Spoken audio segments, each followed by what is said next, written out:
جب محبت اللہ رسول کے لیے ہو نا، جس سے بھی میری اور آپ کی دوستی ہو، کیونکہ اس کی بنیاد اللہ رسول ہے، تو اس میں صرف گپ شپ نہ ہو، صرف کاروباری باتیں نہ ہوں، صرف سیاسی تبصرے نہ ہوں، اس کے اندر صرف دنیا داری کی بات نہ ہو، شہر محلے کی بات نہ ہو، کھانے کی دعوتوں کی بات نہ ہو، چونکہ دوستی اللہ رسول کے لیے ہے۔ تو لہٰذا جب بھی یار مل کے بیٹھیں، اللہ کا ذکر بھی کریں اور مدینے والے محبوب پر درود و سلام بھی پڑھیں صلی اللہ تعالی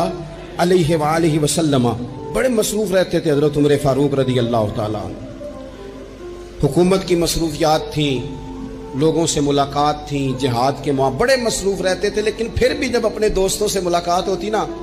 تو ان کے ہاتھ پکڑ کے ایک جگہ پہ بٹھا کے کہتے، سجنوں آؤ ذرا کچھ اپنے ایمان میں اضافہ کریں۔ لوگ کہتے حضور کیا کرنا ہے؟ فرمایا آؤ نہ بیٹھو، کچھ اللہ کا ذکر کریں، کچھ مدینے والے محبوب کی بات کریں، آ نہ میرے دل آمنہ کی لال کی باتیں کریں۔